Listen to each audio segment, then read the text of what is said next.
कोण म्हणतं की मुलं भाज्या खात नाही? ही पद्धत वापरून बघा.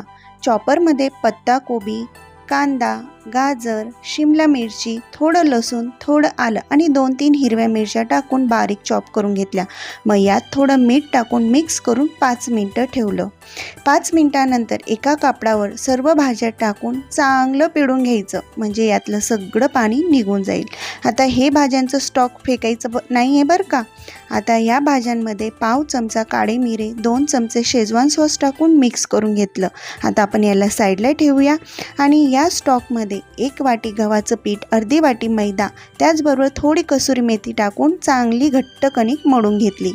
मग गॅसवर तवा ठेवून थोडी कणकेचा गोळा घेऊन पोळीप्रमाणे लाटायला सुरुवात केली.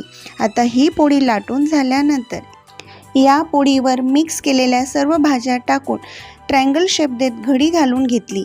तुम्ही कुठलाही आकार देऊ शकतात आणि थोडंसं पुन्हा याला लाटून घेतलं. आता हा पराठा तव्यावर छान उलटपालट करत थोडं तेल किंवा बटर किंवा तूप टाकत खमंग भाजून घेतला.